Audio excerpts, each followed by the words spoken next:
Greetings of the day. I, Chavi Gupta, welcome you all in the today's session. In the previous session, I have given you a question, that is, why do we observe the water droplets on the surface of chilled water bottle when keep outside from refrigerator? जब भी आप refrigerator से एक chilled water bottle बाहर रखते तो उसमें से एक वाटर ड्रॉपलेट्स दिखते हैं आपको, क्यों? The reason being is that you know what is condensation. Condensation is when water vapors comes in contact with cool air, it gets condensed and it changes its form and it converts into water droplets due to change in pressure. Now the same will happen over here, that we see water droplets on the surface of glass containing ice cold water. You can say that the water bottle. This is because of water vapor present in air. आपको पता है water vapor air में present है. On coming in contact with the cold water bottle, you can say, जब भी cold water bottle contact में आता है, इट लूज इट्स एनर्जी, वो अपनी एनर्जी लूज कर देता है. जैसे वो एनर्जी लूज करेगा, it converts into liquid state. That's why we will see water droplets. I hope ये आपको क्लियर है. नो, वो main topic is that is latent heat of vaporisation and latent heat of fusion. But before that I will just like to understand what is latent heat. Latent heat क्या होती है? It is the energy release और absorb. वो energy जो एक object release कर रहा है या एब्जॉर्ब कर रहा है, but there is no increase in temperature.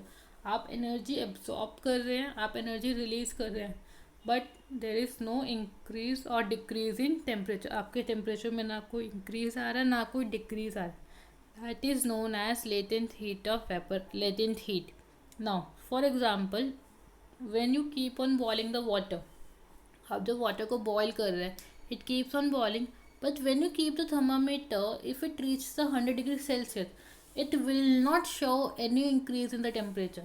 आपने वाटर बॉयल किया, वाटर बॉयल करने के बाद स्टिल वो 100 डिग्री के ऊपर टेम्परेचर शो नहीं कर रहा, बट आप तो हीट कर रहे हैं ना. So that means the water is absorbing the heat and it converts into vapor state. So it is known as latent heat. So the liquid is converted into vapor state. It is known as latent heat of vaporization. Now how will you define it? It is the physical property of a substance. वो कोई भी substance की physical property है basically. It is defined as a heat required to change 1 kg of liquid at its boiling point. Means जब आप 1 kg का substance को heat कर रहे हो अंडर इट्स बॉइलिंग पॉइंट, मतलब आप उसके बॉइलिंग पॉइंट तक उसे लेके जा रहे हो, आप उसे हीट करो 1 kg के सब्सटेंस को under standard atmospheric pressure. Means अपने प्रेशर एटमॉस्फेरिक ही रखा है. तो it is known as latent heat of vaporisation. That means for example, आपने वाटर को बॉयल किया, water will come at 100 degree Celsius. So when it comes at 100 degree Celsius, it will not show any increase in temperature, but it still go on. आप उसे heat कर रहे हैं, but वो temperature में increase नहीं दिखा रहा, बट वहाँ पे वेपर्स फॉर्मेशन हो रही है. So the vapours are absorbing the heat. So vapours are absorbing the heat, so it is known as latent heat of vaporisation. Now what is latent heat of fusion? Vaporization is when you are heating the liquid and it converts into gaseous state. So what is latent heat of fusion is, or latent heat of fusion or melting of solid. Melting of solid means that you are converting it from solid to liquid. Fine. Is the quantity of heat in joules required to convert 1 kg of solid to liquid. आप यहाँ पे 1 kg of solid convert कर रहे हैं किसमें? Liquid में, but without any change in temperature. Temperature में कोई चेंज नहीं आ रहा. Now the heat which is going into ice, for example, जो हीट आपका आइस के अंदर जा रही है but not increasing its temperature, but वहाँ पे आइस का टेम्परेचर इंक्रीज नहीं हो रहा. That means the energy required to change the state of ice from solid to liquid. So ये जो एनर्जी आप दे रहे हैं वो एनर्जी क्या है? वो उसके स्टेट को चेंज करने में हेल्प करे. That is from ice to liquid form. Now see the graph. What it says, you have started, this is a solid, fine, you are giving the temperature. आप उसे हीट सप्लाई कर रहे हैं, heat supply करने के बाद वो uniformly increase कर रहा है. यूनिफॉर्मली इंक्रीज होने के बाद वो लिक्विड स्टेट में आ गया, फाइन, बट स्टिल आप उसे हीट कर रहे हैं. हीट करने के बाद वो टेम्परेचर में गेन नहीं दिखा, तो टेम्परेचर में क्या हो गई? स्टेबिलिटी आ गई. तो जब ये स्टेबिलिटी आ गई, दैट मीन्स वो क्या? लेटेंट हीट ऑफ फ्यूजन है. नाउ अब you have taken a liquid, you keep on heating, आप उसे हीट कर रहे हैं, हीट करने के बाद टेम्परेचर यूनिफॉर्मली इंक्रीज कर रहे हैं, इंक्रीज होने के बाद वहाँ पे एक स्टेगनेंट फेज आ गया जहाँ पर टेम्परेचर इंक्रीज नहीं कर रहा। तो जहाँ पे टेम्परेचर स्टेगनेंट आया दैट मीन्स वो क्या आपका लेटेंट हीट ऑफ वेपराइजेशन। सो वो किस फॉर्म में कन्वर्ट हो जाएगा, तब गैसियस स्टेट में कन्वर्ट हो जाएगा। आई होप ये आपको क्लियर है। Now, for example, you have one example. You have some examples.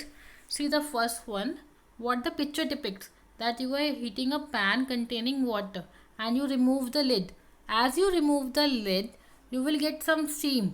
आपको कुछ steam मिलती है, and sometimes when you get the steam effect instantly, you will feel burned. आपको कुछ जला जला feel होता है, ये बहुत common है।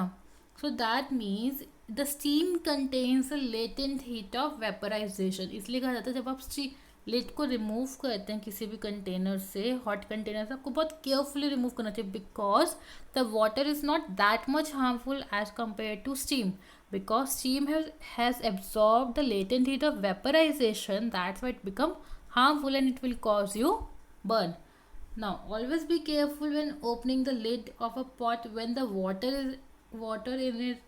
water in it is boiling. Fine, वही ये कह रहे हैं, the water has a large specific latent heat of vaporization. वही उसने बोला कि latent heat of vaporization बहुत ज़्यादा है. So when steam condenses on the skin of your arm, जब ये steam condense होगी मीन्स वाटर ड्रॉपलेट की फॉर्म में आएगी आपकी स्किन पर, the very large amount of latent heat released and causes serious burn. So वो उस टाइम पे आपको serious burn देगा, बिकॉज वो वाटर वेपर्स कंडेंस हुए, वो हीट रिलीज करेगा अपनी, जब वो अपनी हीट रिलीज करेगा तो अल्टीमेटली वो आपके हैंड को हार्म करेगा. Now next example is that drinks can be cooled by adding in several cubes of ice.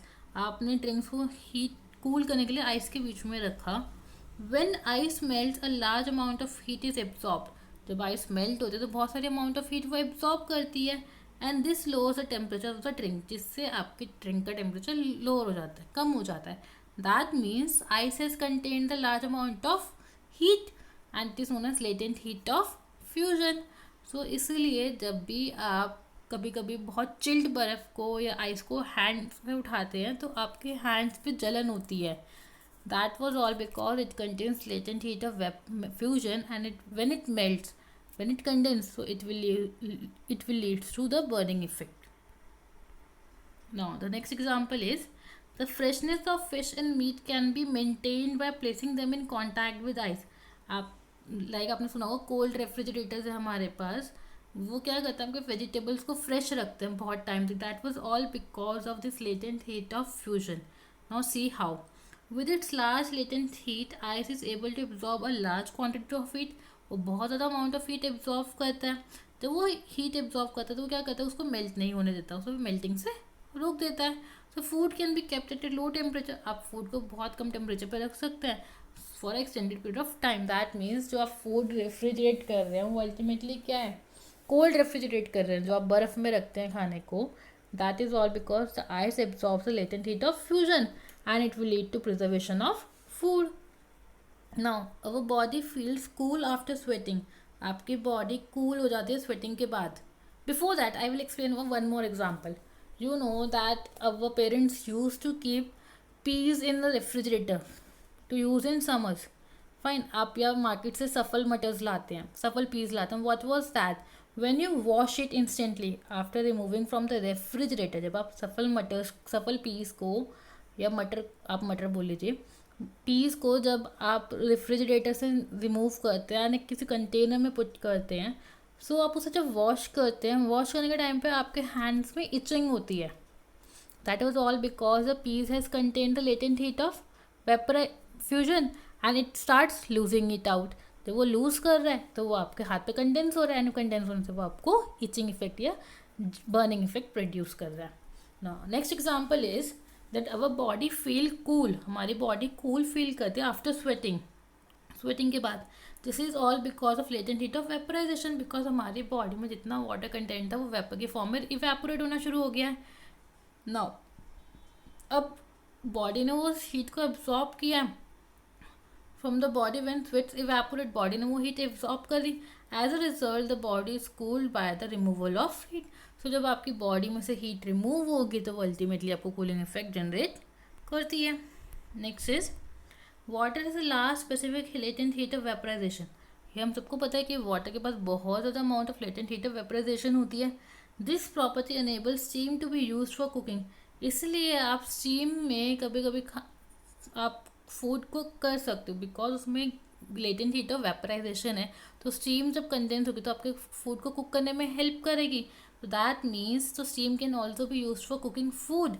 Now when steam condenses on the food, the latent heat is released directly onto the food. Latent heat directly आपके food पर release होगी. Enables the food to be cooked at the faster rate. जिससे आपका food बहुत quickly faster rate पे cook होना start कर जाएगा. Now अब आपके घर में सबके होम में राइस बनते हैं, फाइन, पुलाव बनते हैं. So what the mamma use to do is keep a plate on it. Mamma उस पर एक प्लेट ढक देती है एंड कहती है no need to open it. Why? At the end when they are going to cook it properly, जब properly cook होने वाले होते हैं मम्मा उस पर एक प्लेट ढक के रख देती है, fine, and covered it with a heavy object. उसे कोई हैवी ऑब्जेक्ट से कवर कर देती है so that the heat can not move out. अब वो हीट किस फॉर्म में है? स्टीम की फॉर्म में. So steam use to cook the food and this steam is your latent heat of vaporization. So that means the steam which is going to cook the food, it contains latent heat of vaporization which cooks the food very fast. Now so what we have studied is latent heat, what is the latent heat of vaporization, latent heat of fusion, and what are the examples. So you have to answer two questions, that which one is more harmful, ice or cold water. Ice ज़्यादा harmful है या cold water at 0 degree Celsius ज़्यादा harmful है? आपको उसका reason explain करना है. Next, which one is more harmful, steam और वाटर. स्टीम ज़्यादा हार्मफुल है या वाटर एट 100 डिग्री सेल्सियस? दोनों ही केस में आप मुझे रीज़न के साथ एक्सप्लेन करेंगे. That's all for today. Thank you.